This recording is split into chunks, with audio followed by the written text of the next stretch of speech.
The following podcast is an Embassy Row production.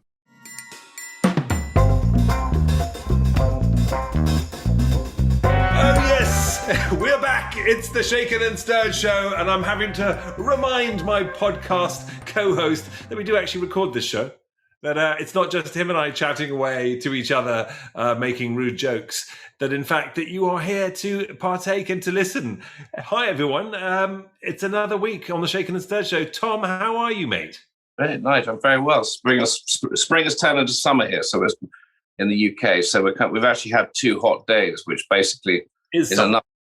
That was summer. I think it's been and gone. Thunderstorms tomorrow, but you know what? I even got a little bit of colour. I got a little bit redder than definitely normal. More red. I think when as the red fills in and your eyebrows begin to glow white, then we know that I've been in the sun. No, it's great. So just still over here, kind of trying to work out what's going on. The world is still not back to normal, but we get it. Seems like we're making moves in the right direction everywhere. I don't know. America seems to have opened up and be operating normally. Is that correct? Well, I don't know about operating normally. It's operating. Right. It's certainly different everywhere you go. But hey, I think that we're trying, and it's slowly but surely things are beginning to seem a little bit more like normal. I mean, just the other day, I went to my local grocery store where historically they've made us mask up, glove up, and there are limited number of people in the store at a time. They were really sort of fanatical about it, and they were the first ones at it and all the rest of it.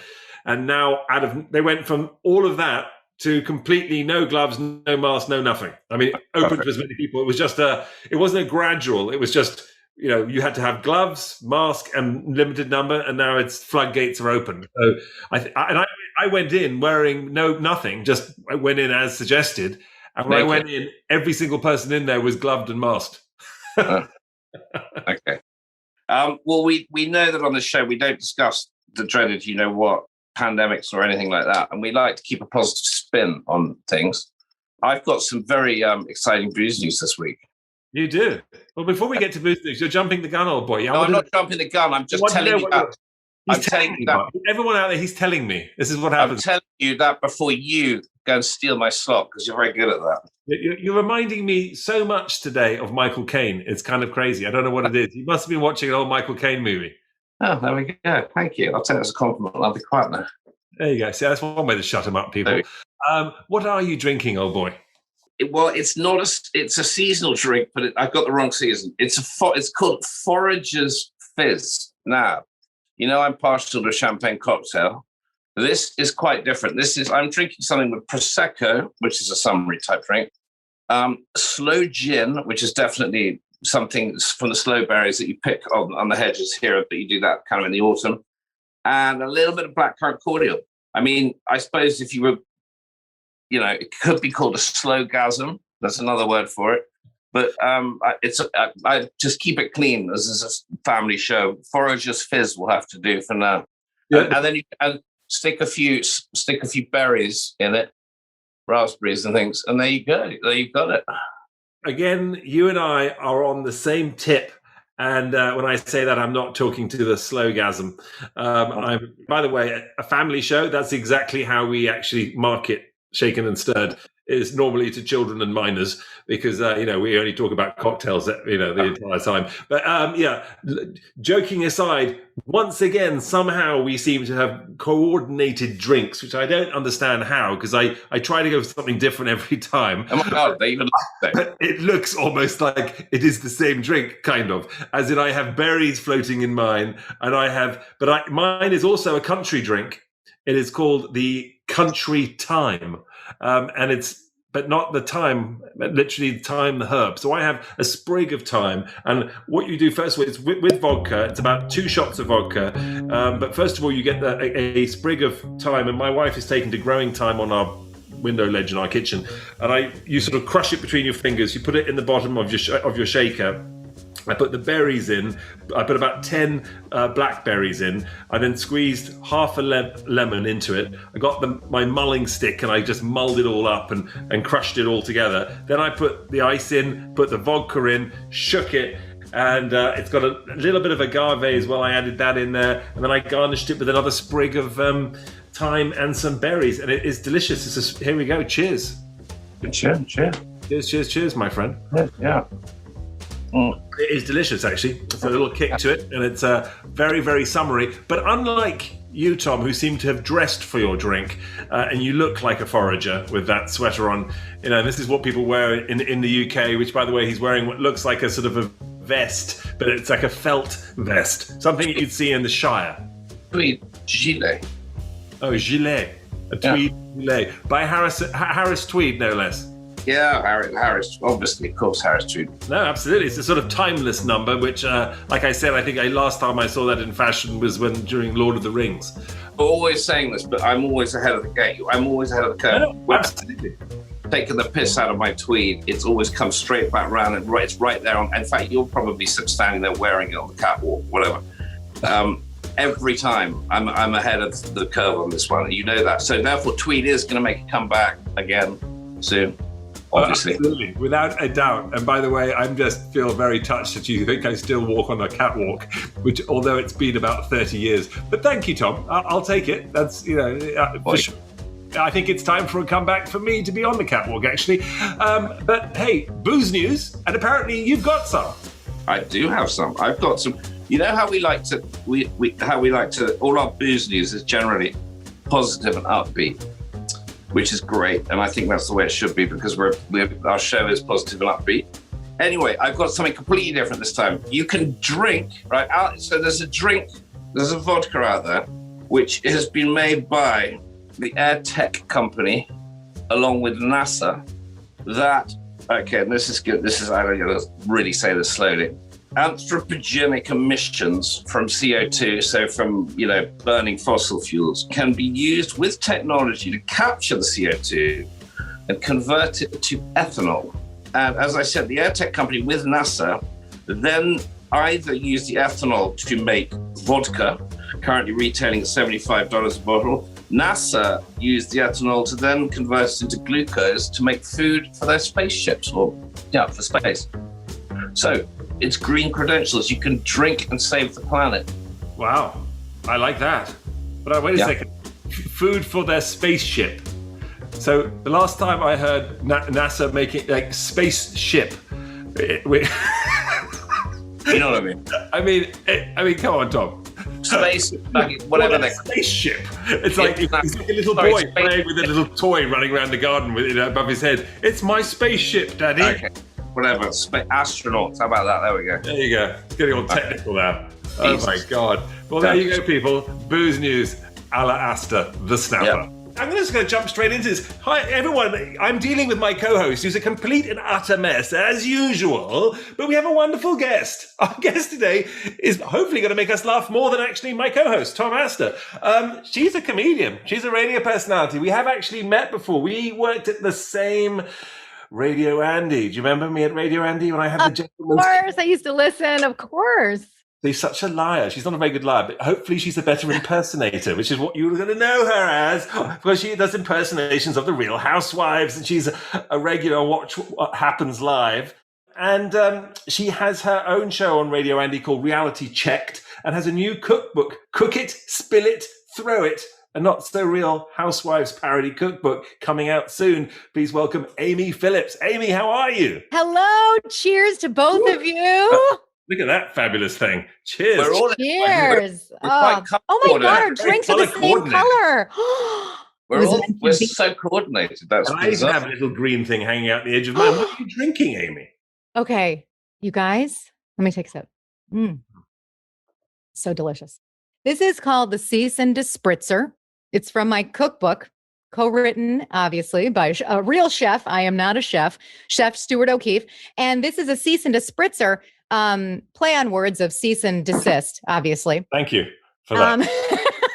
I mean, I know you knew, but just in case anybody's wondering, this is a drink that is based off of a moment in Housewives history that it was epic because it was the first wine throw. It was the first wine throw in the face. Real Housewives of Orange County, Tamra Barney at the time, threw a glass of red wine in Gina Keogh's face at a barbecue right by the pool. And it was shocking. So that was the first wine throw. And it was all about a cease and desist. So she served her with a cease and desist letter and then threw a drink in her face. Class. Wow, that is class. There's a story right there. And how do we make this drink, for God's sakes? You can do any kind of red wine. And then I have like it's mixed berry LaCroix, blueberries muddled, and mint. Oh, and it tastes good. You like it? It's very good. It's very refreshing. And it's almost like I want to be poolside. I don't want to throw a drink in anyone's face, but it's delightful to enjoy. Well, I was going to say, it sounds like one of those kinds of drinks that I would actually rather like to throw in someone's face. I mean, I've never the thought of red wine with ice cubes in it and then sort of putting sort of other, it sounds disgusting. I think not surprising. She didn't spit it in her face, actually, rather than throw it. Well, Tinto de Verano, nice. You must have that in Spain. Tinto de Verano, which is like red wine of the summer, which is red wine, ice cubes, orange, and I think they put lemonade in it, but just to sweeten it up. Yes, I think there are some renditions of it. It's like a nice little fruity spritzer, for those of you who want to drink more wine, but need it to be muddled down with a little more extra stuff so that you don't have to get too wasted too fast. Not that I'm speaking from experience, of course. I don't know anything about that. So is this your book is then full of recipes that and things that have been made and eaten and somehow, I guess, like thrown, spilled, and everything else on the show? Is that what is that? So that's what it's based on. Kind of. It is based on moments and housewives, but these are not recipes that they actually made necessarily. She threw red wine in her face, but it wasn't a spritzer. So we make dishes, and we created dishes that are original, and they're just inspired by housewives moments. So that's what it's inspired by food, inspired by, like, for example, Ramona Singer loves oysters. I mean, from New York, she's always eating oysters. She's always ordering oysters, and not for the table, by the way, just for herself. Just want to be clear about that. So we have a recipe called Oysters Ramona Feller. So that's off of her love of oysters, but it's a twist on, we make it an original recipe. So we have drinks, we've got food, dessert. It's so fun. I thought you were going to tell us Oysters Rockefeller right there. I thought that's what you were going to go down that road and, teach us. And you're right. Oysters Ramona Feller. I mean, it's a play off of the word Rockefeller, so that you're headed in the right direction. So that's kind of like what we did. A lot of puns. It's brilliant. I actually thought you was going to be more like sort of fake meat impersonating real meat and stuff like that. But hey, I was wrong. What made you want to do a cookbook? I mean, I know everyone sort of does cookbooks, and we say that because I think that our podcast is meant to be about cocktails, but we must have interviewed more chefs and cooks, Tom, on this show than anything else. We are like a cooking show. In fact, we are a cooking podcast for anyone who doesn't know. Well, I love that you're passionate about drinks and beverages. And this was not my idea. So Chef Stewart actually came to me along with his literary agent because he had this idea to do a Real Housewives cookbook and was like, how has this not been done before? So he was like, well, I can, do the food part, but I need to partner with somebody who knows the Real Housewives, who can tell the jokes, who can write the funny titles and write the funny blurbs and, has a connection to the housewives. So that's when they approached me, and I was like, oh, what? Like a cookbook for housewives? And it took me a second. I was like, Carrie, the one? I was like, oh, this is an amazing idea. I mean, because no one has done this. And if you think about it, every single fight that happens happens at a dinner table or a brunch or a lunch or over drinks. So it's all about, they're always getting together for a reason, and they're usually around a table. So it's very organic how it all ended up unfolding. No, absolutely. Actually, I thought it was a brilliant idea. As soon as I read it, I was like, thanks. Oh, yeah, no, I think it's going to be a big success. And I immediately knew of about 5 or 6 people I wanted to send it to. So my gosh. Oh, yeah. Because these people love it. And it's hilarious. It's funny. I mean, it's a funny concept. And there are so many cookbooks out there which are the same sort of stuff. But the fact that you could, I don't know, it's a great gag gift, for example. I mean, it is, yes. Brilliant. Yes. So it's great and all that kind of thing. So I know my wife she saw it too. She was like, oh, that's a perfect gag gift for my girlfriends. We're all going to love this. Oh my God. I'm so glad you said that. Yeah, for book club. Exactly. And we have menus, like in the back of the book, we've got menus for watch parties. So it's like, oh, if you want to have a Beverly Hills barbecue or a New Jersey premiere night, we list all the different recipes to make a nice party meal that's New Jersey themed with like all New Jersey food or all Beverly Hills food. And so we put together these little menus so that you can kind of enjoy it. We also have a kids menu but it's called You Don't Talk About the Kids menu, because in Jersey, bring up the kids. You don't bring up the kids. You don't bring up the kids. No. Love that. No, we don't bring up the kids too often here, although for some odd reason we've been talking about children and underage drinking the entire show of this show. So it's clearly I did my share of that. I did my share of underage drinking, which is why as an adult, I'm so balanced. No, absolutely. Which is why you ran away. You ran away from where? Grosse Pointe, Michigan? Oh my God. Yes. Boy, you really did your research. That is where I am from. A little suburb outside of Detroit. No, well, I've spent a lot of time in Detroit. Oh my gosh. I did my own furniture line with Art Van Furniture for some time. So spent a lot of time in Detroit. Wow. Yeah. And Grosse Pointe and all around that area. But I'm a big Michigan fan. What is it? The Mitten and, Yes. You're down there or whatever. You're from here, you're from there, on the other side of the hand, yeah. What was it like? I want to get into the sort of nuts and bolts of you a little bit, because you've got, like I say, obviously you're the comedian, you've got your cookbook, you've got your shows, but people don't necessarily know all about who you are and where you came from. And we'd love to kind of get a little bit into the people behind the personalities that we have on Shaken and Stirred. And you come from Michigan, but you're obviously living in LA now. You're sort of living that kind of cool hit life, comedian on TV, all that kind of stuff. But what was it like growing up in Point Grosse? I actually had a great experience in Grosse Pointe. It's a small town, it's a small town. Everybody knows everybody. So you've got that small town aspect of it. You've got a beautiful lake, as you know, Lake St. Clair is right there. So the scenery is beautiful. The homes are really beautiful. It's nice. The schools are good. And I made really good friends. I still have friends from middle school and high school where we still keep in touch, believe it or not. And we don't all hate each other. So I had a pretty decent childhood and upbringing.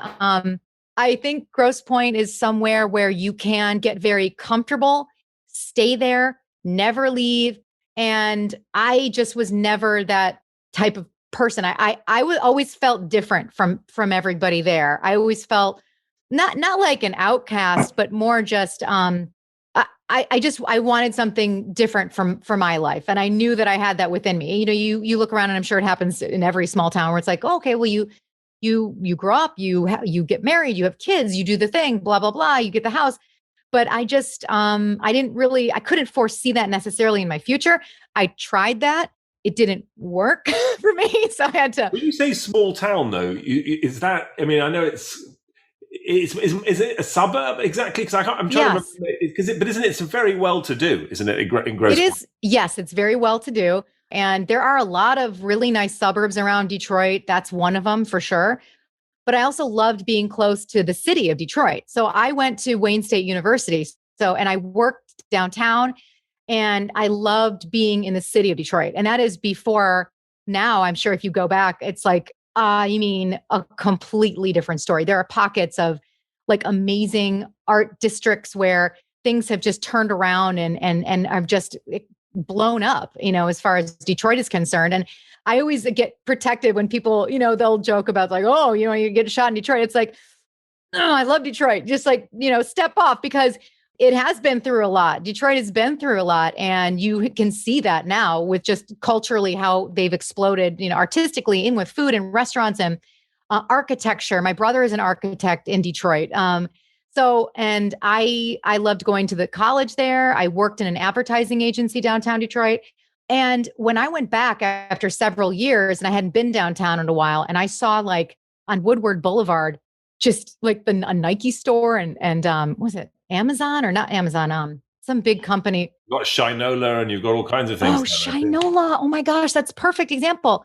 And I was like, I was getting choked up because I just thought, wow, this is not at all what it was like when I was going to school here or working down here. And Detroit has so much promise, and it really has a lot of grit and a lot of heart. So I love being able to be a part of that in my young adulthood. certainly not as much as a child, but as I grew older and I was able to be around that. And I love that. And the friends that I met in improv and comedy while I was still in Detroit, I'm still friends with out here because we all moved out here eventually. And we just have like this reputation in the comedy sphere of like Detroit people like really stick together. We have each other's backs, and it is absolutely true. And I couldn't have predicted that, but there is something to be said about, when you're from a certain place and you have a connection. I mean, it just surpasses everything. You've got a connection for life. And some of my closest friends are from Detroit, who I met in Detroit while I was doing comedy, and are out here now. It's great. It's certainly one of my favorite places, actually, funnily enough. Having worked all over the country, I've just spent a lot of time in Detroit. And to your point, really good people, really good natured. I mean, look, anywhere where it's tough, where things are tough and difficult, yes. When you're going to get artists, you're going to get creatives. But people have to get together, and really, you can't sing the blues unless you've had the blues. And the people of Detroit have had the blues, and they're now singing them to some extent, and it's a beautiful thing. And you're right. I mean, it's the largest urban redevelopment in the U.S. history. What went on in Detroit in the past decade, right? With multi-billion-dollar redevelopment that happened down there, and it's an extraordinary thing to see. I'm curious with the comedy You've got scene, the statistics. I like those statistics, throwing them out. Love it. I do. I try and do a little bit of my homework, when I got to get. But I just think it's always interesting about the statistics. Numbers kind of make it real in a way. You can talk about right. stuff. It's tangible. It's like, here are the facts. It's like, actually, no, it really has had this happen to it. This has happened to it. But comedy. Talk to us about comedy in Michigan and in Detroit. Is it when things are that hard? What were you doing in the comedy scene at that when you were sort of growing up in Michigan? Once I finished high school, I did end up going to New York for a spell. I went to the American Academy of Dramatic Arts, which is a conservatory. And I learned, I learned how to act, Nigel, Tom. I learned how to get rid of my Midwest accent and start speaking more like Grace Kelly. So I did a stint there, and then I came back to Detroit, and I ended up getting a degree in broadcast communications and stuff like that. But when I started taking improv and doing the comedy stuff, Second City Theater was downtown Detroit. But they just were leaving the city, which is like so devastating because the city was in a weird place. Like things were starting to close, and to take Second City out of downtown Detroit was like a travesty. They moved it up to a suburb in Novi. And I did get involved with Second City there, and I went to school there. I went to the improv school there, and I learned a lot about improv. But I also got involved in other comedy theaters, like the Planet Ant Theater in Hamtramck, which is just like a second outside of Detroit. And I learned how to improvise, and that's where I learned how to really hone my comedy chops. Made friends for life. I ended up going to Chicago after that and studied more improv because Chicago is like the motherland for improv. Mm-hmm. The Second City is like the main stage. Second City is there. You've got IO Theater, The Annoyance, and you've got, it's really the breeding ground for a lot of comedians who they go from Chicago, they learn the techniques, they learn how to do it all, and then they come to LA and then they do what they can do, see if it works. But Chicago was amazing. It was like, if you want to do a show, a sketch show or an improv show at any point during the night, you have I would be doing like 5 shows in one night, going from different, spots of the city. And it was just awesome. I didn't get too much into stand-up comedy. I did a little bit. But I ended up just gravitating more towards improv because it's so like community based, and it's so much easier to do. Like you don't really have to do homework. You just show up and you make things up as you go along. And then you're around other people and you're doing bits and comedy, and it's just so fun. And then you're going to the bar and you're drinking and you're up until 2 a.m. every night performing and just goofing around. And it's addictive. Like it's literally addictive. Were you one of those funny kids at school? I was to a degree. Yeah. Yeah, I would do like impressions of my teachers. That's clearly. What I actually literally have that written down here. Really? Right in front of me. It's literally my next question.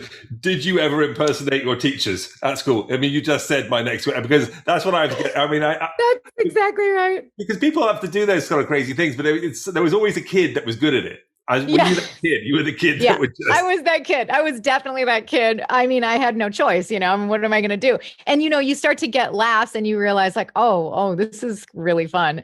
And I remember they asked me to do the announcements, how like they have the school announcements.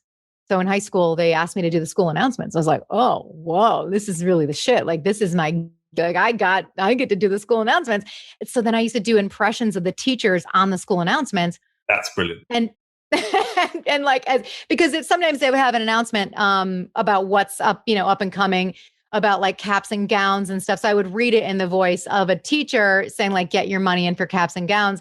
And then I would be like, what did you think of my impression? And some people were like, I didn't know you were doing impression. I thought that was the teacher. And I was like, what? That was enlightening for me. I was like, how much can I get away with? So, and I had always been doing impressions like at home. I'm definitely an old soul when it comes to like Liza Minnelli. I was always doing Liza Minnelli and Joan Rivers, like going up to my mom and being like, oh, for God's sakes, what's for dinner tonight? I'm starving. And, just like I used to love Liza and just mimic her from Arthur, that's one of my favorite movies of all time. And to this day, I'm always like, mother, I can't believe this. Like, what is going on? I hate to tell you that I'm in the remake of Arthur. I'm actually in it. I'm in the movie. I'm the one who does the photo shoot. Oh my God. Yeah. Oh, okay. Yeah. I can't believe I forgot that. But yeah, I did see that. But we actually, it's the one time when we shouldn't have done a remake of a movie, right? I mean, Arthur, the classic, is the best movie of all time. To try and remake it was probably the worst idea ever. It's okay. It still was a really entertaining movie. I mean, it's still a win-win. But it's not, I grew up the same way with like classic Arthur. Yes. I love that. I love Arthur. Just genius, absolute genius. That is one of my favorite movies. I love that part when he's trying to put together that thing. He's so drunk and he shows up at her apartment and they're just staring at him. He's trying to put together like that coaster and he's like, it's a goner. It's like, he can't, like, I just love him so much. Oh my God. The movie's actually based on Tom's real life. Which, since sorry, Tommy boy, it's all out now. Everyone knows. Did you get the inheritance? Did you get the money, Tom? Did you get the money? Who cares about Tom? You got your clothes and you got your books, and that's all you need. You got the town as well, by the way, not just the money. You got the whole damn town. Wow, really? How rich are you? No, I'm not rich at all. He's joking. He just makes these up and sees what. Empire State Building mean anything to you? Yeah, we sold it. I know you did. Hey, what a shame. God. Bad time to sell the Empire State Building. Wow, Tom. Ever stayed at the Waldorf Astoria? Astoria? Nice. Tom Astor? Nice. Oh my God, are you kidding me right now? No. I feel like I'm on This Is Your Life, although it's not my life, although I wish it were. Wow. Look at him squirm. I love it. He doesn't even know where to look, where he's putting his hands. I know, he's so uncomfortable. He's like, stop talking about this right now. We don't own them anymore, nice, unfortunately. I know. You've sold them all. It's terrible. That's why I'm squirming. I'm just, the decisions of those previous generations, I don't think they cared much. In fact, my grandfather, this is a true story, was called up. It's back in the 60s. He was called up, or even earlier, maybe the 50s, by a lawyer in America and said, you need to come out here with your brothers because one of your relatives has died, and we've got to divvy up the land holdings that you guys have got over. My grandfather absolutely hated going to America. And at that time, I think he probably had to do it on a boat. Anyway, this call came in the summer, and he was off grouse shooting. So it was a real inconvenience. And he just basically said, I don't care. And I think he told one of his brothers, I just don't care, just sell it, whatever. Anyway, this lawyer apparently got in the room with the brothers and spoke mouth of New York and told them all what was left. And they just flogged it. And I think it was one of those moments when it was kind of property in New York was probably at the lowest it's ever been. So, yeah, that's why I'm squirming. But, hey. Wow. It was theirs to give away, right? Oh my gosh. It was. But before they left, they wrote their names on things like the New York Public Library and stuff like that. Really? His name is repeated all over town, you know. You're like the Banksy of you. That's not going to feed my children much. No, unfortunately, even Astoria in New York. I mean, you know, they have a whole neighborhood named after you. But you know, amazing. This is like, wow. This I didn't know I'd be getting a history lesson. This is really cool. Oh my gosh! I try and make him go red, but unfortunately, he's way natural. I didn't know I was going to get ideas for jobs. Maybe I'll come over and be a tour guide. It could be quite fun. That's actually a really good idea. Why not? No, it's a brilliant idea, Tom. Another one of your brilliant ideas is it runs in the family. I can tell, like selling half of New York. Like this podcast. Amy, wow. Did you ever have, I guess, or do you have currently a favorite person to parody, to impersonate? I do love doing Liza a lot because she's like one of the first ones I've ever done. But currently, you know, with Real Housewives, I'm always inventing and creating new impressions of the Real Housewives. So, but I would say the major, my favorite is probably Ramona Singer from New York City, because she was the first housewife I ever did an impression of. And you know what? She always lived inside of me and didn't even have to practice. It just was there. Okay. She drinks Pinot Grigio and that's all. Because it was one of my first ones I ever did. I didn't really have to rehearse anything. I didn't even have to like teach myself how to get the voice. It just was like in me. So Ramona's my favorite. I love doing Teresa from Jersey. You know what I'm saying? Because I like to talk with my hands. I like to talk about ingredients. And it's fun to do stuff like this. You know what I'm saying? You know what I'm saying? Nigel. She always messes up the words she says. So I love doing Teresa, Ramona, and I love Lisa Rinna because she likes to hustle. She likes to hustle. Oh my God, those are hilarious. These are all big, right? So you look for big people, like big personalities to do these sorts of things. What is it like? Have you ever tried to do or do you do the small personalities, like the ones, how hard is that? What's the difference? That is such a good question. And you nailed it because that is in fact the key. Because you can have a personality that is so small and that is in fact where you exaggerate how small it is. So for example, Captain Sandy from Below Deck Mediterranean isn't like this big, huge character, but God, I'm so passionate about the sea, you know? I just want to put you in my sea bosom, yeah? God, I love super yachts, you know? And I love to cater to douchebags. When they get on my super yacht, they ask for the most ridiculous things, and I like to give it to them, all right? Let's all get out there and give it our best shot. So like for her, she's not, you know, yelling. She doesn't have some crazy accent. She's just so overly passionate and soft. She speaks pretty softly, and she's just so passionate about the sea and about super yachts. So, I mean, that's where I like to hone in on ones like that. So no, they're not all like Lisa Rinna, who's like, hustle, honey, where you're like, whoa, you know. Some other ones are like Lisa Vanderpump from, well, right. You know Lisa Vanderpump. Yeah. She's so excited, darling. And so it's like she's revving up to say something because, you know, Jiggy, R.I.P., by the way. But you know what? I do pay my taxes on my restaurants, and I resent anyone who says differently. You know, that's definitely a more soft-spoken one, but I like to really exaggerate how she kind of revs up to speak. What is your process? What do you do to look for when you find someone that your next victim, so to speak? I know, right? What is the dissection process? You know, what are you looking? You're next. Yeah, right. He's like, no, thank you. Sometimes I just enjoy the shows, just to enjoy the shows. I'm not always like, you know, looking with a monocle as to what I can do next. But if I do set my sights, it's like, I look for anything that stands out to me. If they repeat the same thing twice, I will grab onto that.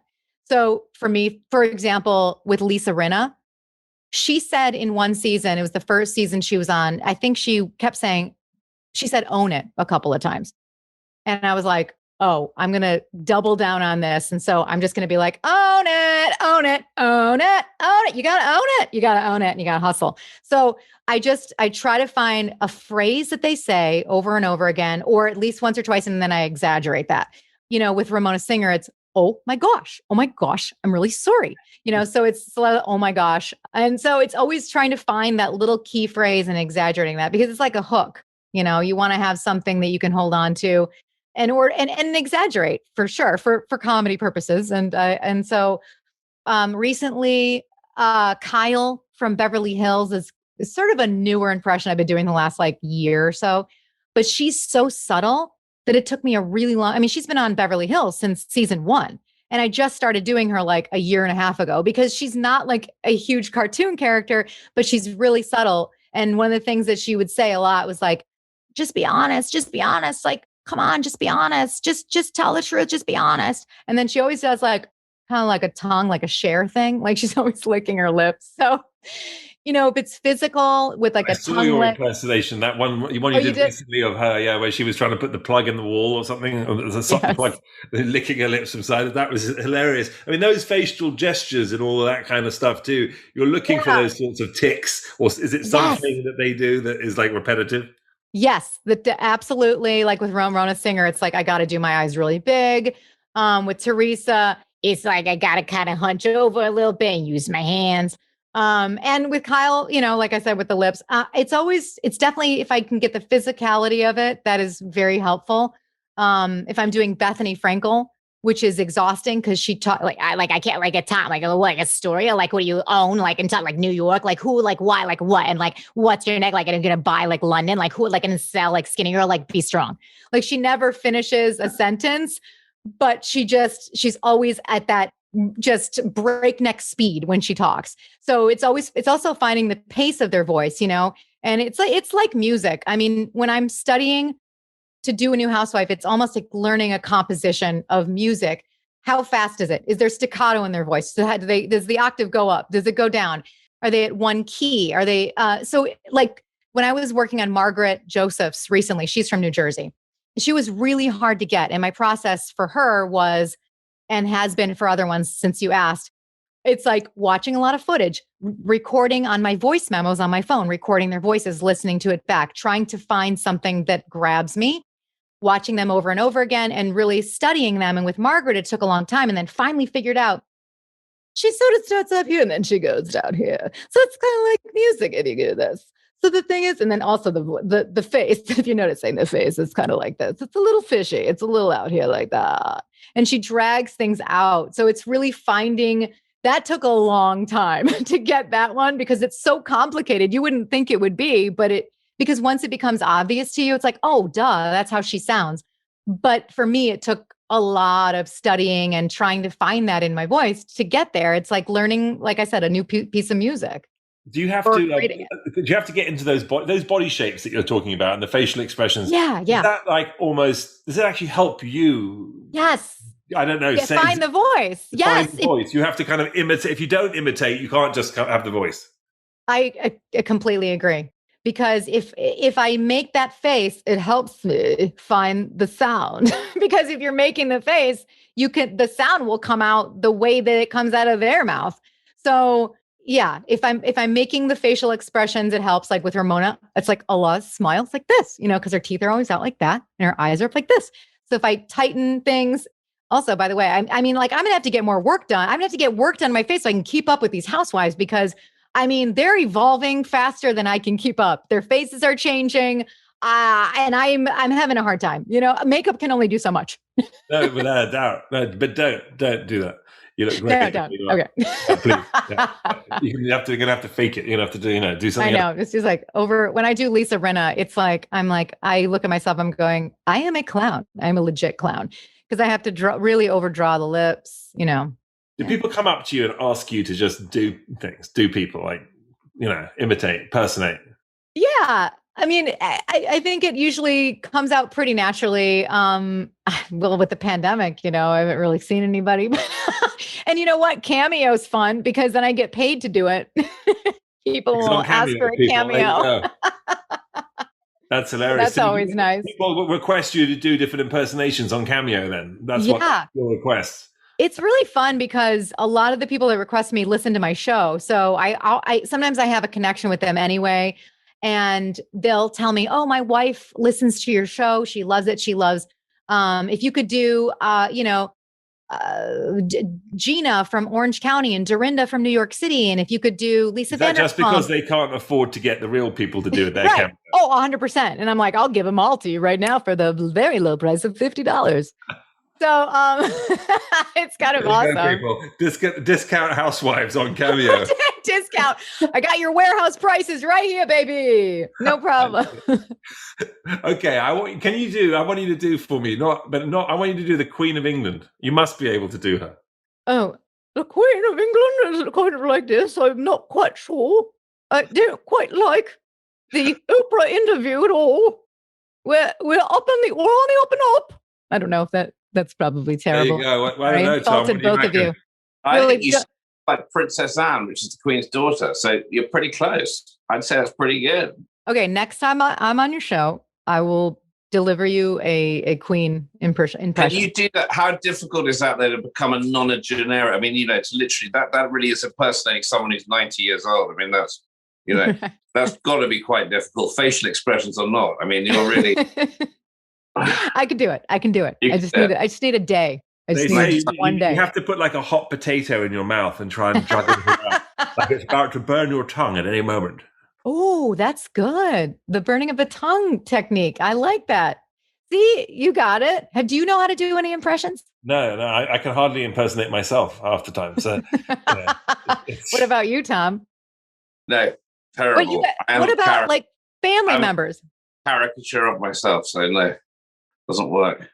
But we try. I mean, we do silly things every now and again, but when we have a professional like you on, we can't possibly entertain the concept of even trying to do anything at all other than, I mean, I pretend to be sort of, intelligent quite a lot of the time, throw out numbers and statistics, but, clearly you saw through that. So, maybe what is it about?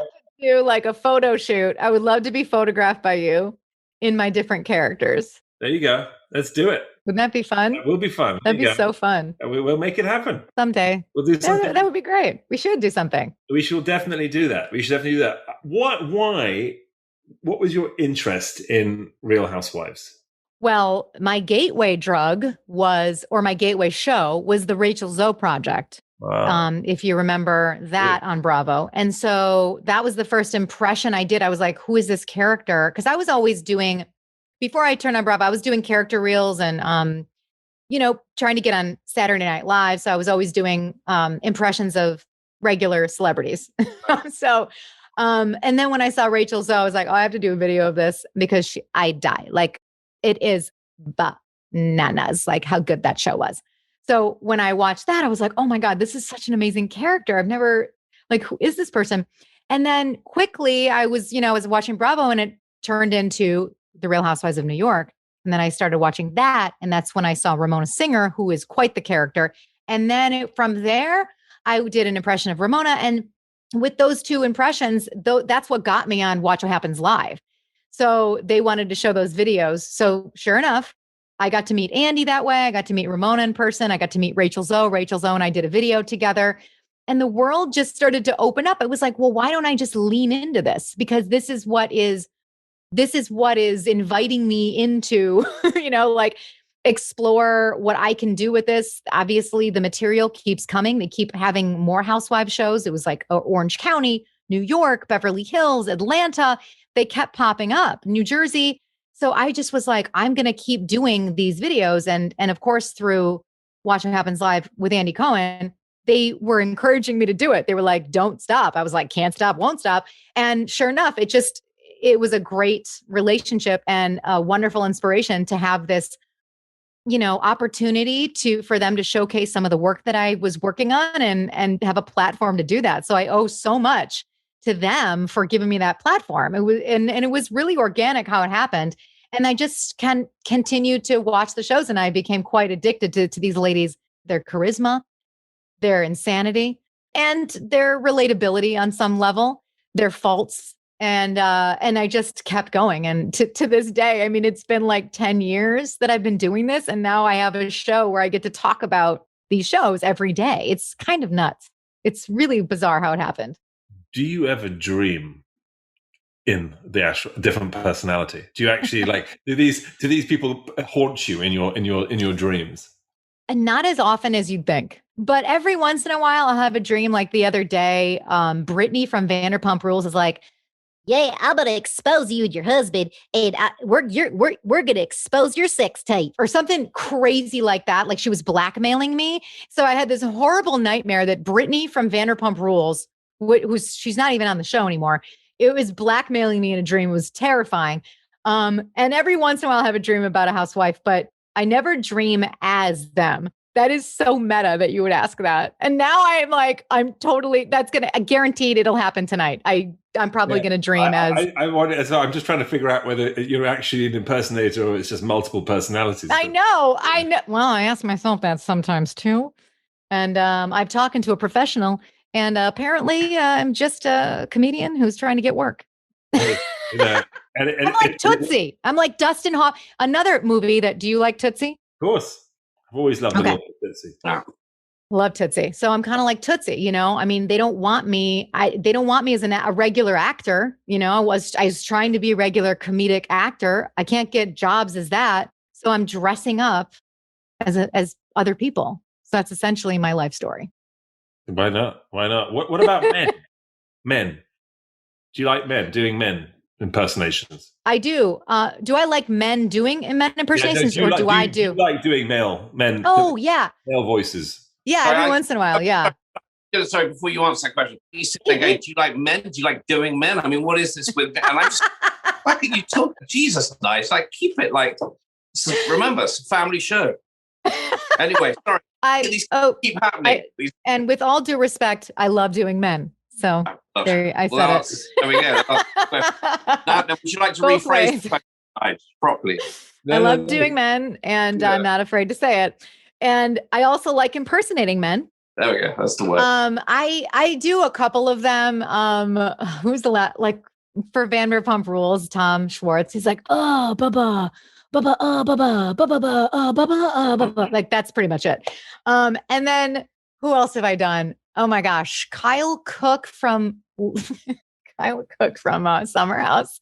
I recently did Kyle Cook from Summer House because I was like, oh my God, I think I look like him. Like if I just put on a men's wig, like he was a guest on our show just a few weeks ago.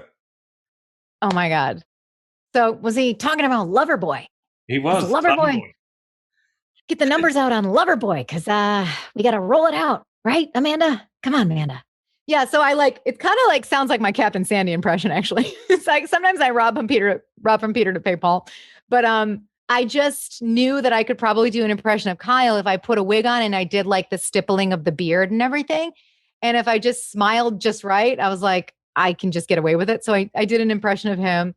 And Captain Lee, who he just talks about, it's real gritty, but he'll be like, God damn it. I'm going to make you kiss my ass. And then he always talks about ass for whatever reason. Like he's always like, if you don't get that on the dock, I'm going to eat your ass. It's like, whoa, Captain Lee. I mean, honestly, that's too much, too far. Like sometimes I don't think he knows what he's saying. I honestly don't. So I'll do Captain Lee on my show a lot and Kyle sometimes. But yeah, I'm not afraid to do guys if I feel inspired. I think it's fun. There you go, Tom. She's not afraid to do guys. Not afraid to do guys, Tom. So, she brought it all the way around. That's what I was hoping for. Kyle, if you can, you should try and watch or listen to the Kyle thing because Nigel was just intent, and I saw exactly what was going on. Basically, his fiance or his wife, or I don't know what, or girlfriend, I don't know what, and his rescue dog were in the background. Right. And he was trying to do everything he possibly could to not acknowledge the fact that these people were in the background. I mean, the dog and the wife. And Nigel wouldn't let it go. He just wouldn't let it go. He's saying this is just so much more. It's just going to be so much more interesting to talk about the rescue dog and get your wife on it. And actually, I want to interview her. And eventually, he had a choice, but to get and it's very funny the result because I don't think it was like a sort of a joyous moment for him to be able to celebrate, sharing the spotlight for a second. Right. He wanted it all by himself. Right. It was an interesting. It was an interesting. It's an interesting. And then his dog walked off and pissed on his sofa right behind. Are you serious? He You was got to not get very those amused puppy by pads. that. Oh my It was God. the best. It was really hilarious. We got That the is- whole thing was hilarious. So, you got to check that out for sure. But here we are promoting another episode on your episode. Yeah, it's your show. You got to promote it. Yeah. Good. Reality checked, people. So you got your show. You have this. I guess it's a radio show. It's on Sirius XM. It's on Radio Andy. Yes. Reality checked, and you basically just go through the show and do your impersonations on the show itself. Yes, I recap every episode of every show pretty much on Bravo every day, Monday through Friday. So, for example, today I did Below Deck Sailing Below Deck Sailing Yacht, and I also did Shaws of Sunset. So tomorrow I will do The Real Housewives of New York. And then following that throughout the week, I'll do Beverly Hills. I'll do Top Chef, and Family Karma is coming back. So I'll talk about Family Karma. I mean, it's amazing. I mean, there is no lack of material. The only problem is I literally run out of time, because we also do a portion of our show we dedicate it to we call it News and Feuds. So the beginning of the show, I always talk about what's going on currently, what's in the news about the housewives. I mean, we've got like a lawsuit happening. There's always tons of lawsuits. We've got a housewife of Salt Lake City who's allegedly, scammed a lot of people. And so that's always in the news. Erica Jane from Beverly Hills is In a lot of trouble because Tom apparently took money from widows and orphans. So that's a problem. And I also talk about, the silly things that they post on their Instagram story. So it's like literal fodder every day. There's just no lack of something to talk about. So that I do that segment, then I recap what happened in each episode, and then we take calls a lot of the time. Sometimes I have guests on, really funny guests, to recap shows with me. And infused in that is, of course, I end up doing my impressions. What if I'm reenacting something, and I just have a blast. No, it's a lot of fun. Everyone loved your show. When I was there, I remember just people talking about it. My producer talking about it, Alyssa, and Ben used to talk about it a lot. Who produces your show? Alyssa produces, and she wanted me to give you a big, big, big hello and a virtual hug. And she wanted to say hi, and she loves you. And I love Alyssa, and she's so great to work with. No, she was a total sweetheart. So look, what other projects do you have coming out? Obviously you have your cookbook, Cook It, Spill It, Throw It. Is there other things you're working on? Oh, there it is. Okay, from your professional standpoint, because obviously you're a photographer. So what do you think about the cover of this book? I mean, I'm dressed as a housewife. It's kind of like the concept is like The Last Supper, I think it's hilarious. I think it's very well done. Like it? Is it a cartoon or is it a photograph? I can't quite tell. It's a photograph. It's me dressed up as all the different housewives. It is. I can see, yes. It almost looks, because you're impersonating, it does look like a caricature. Hence, it looks like a cartoon. That's why I was like... Is that the real thing? No, it looks brilliant. It's very funny. It's a great job. I almost think you could have made that photograph even bigger and wrapped it around the entire cover. On a wrap. That would have been a really good idea. That's a good idea. Oh my God. But hey, call me next time. I will. Oh my God, I can't. I'm going to text Stuart right after this and be like, oh my God, Nigel had the greatest idea. Why didn't we think about this? Should have done that. Should have done it. Could have, should have. Well, maybe we'll have a second cookbook. You never know. I mean, there's obviously more recipes to be had. This book is been a labor of love. And I am trying to write like a live stage show that I'd like to tour around, like a stand-up show that's basically very Bravo centered, where I can do my impressions, personal stories, interactions with different Bravolebrities, my experiences, and do a live show. I miss performing live. I mean, after a year and a half of not performing, it's kind of weird. So I would love to be able to start touring a show, and that's like on my vision board, to do a live stage show. That's what I'd like to accomplish next. Well, best of luck. We're going to be definitely watching and sort of prodding whenever we can, just to sort of to do what we can. But before we let you go, and you've been so generous with your time, we have something called Last Orders on the Shaken and Stirred show, which is a pretty easy sort of rapid fire question moment. I've got your first question. It's very, very easy. It's an easy one to get you going. The funniest country you've ever visited? Canada, because I mean, I have a lot of like very eccentric family members that live in Canada. And so every time I go there for like a family reunion, it's just wacky. It's kind of funny, just funny things happen. And so I would say Canada's my final answer. Yeah. Oh, that's so funny. I only as much as because I always think of Canada as so dry. I know, right? I know you wouldn't think. Maybe that's what makes it funny to me is that just the pulled back, like very chill, very kind. I mean, I'm half Italian. I love, like, I really like the grit of personalities. I'm obviously drawn to that. So when I get around like a very like subtle situation, it always makes me laugh. It titillates me. It titillates me, if you will. Nothing like a little titillation. Hey, Tom. Strangest food you have ever eaten? I guess wild boar. Wild boar. Mm-hmm. Wild boar. Okay. Yeah. So basically, pork. Little gamey. Pork, people. Yeah, aka a hot dog. No. Exactly. Wild boar. Yes. I think that if you're going to ask questions, you need to be able to answer them too. And I've never heard you answer that question. So, Nigel, what's the strangest thing?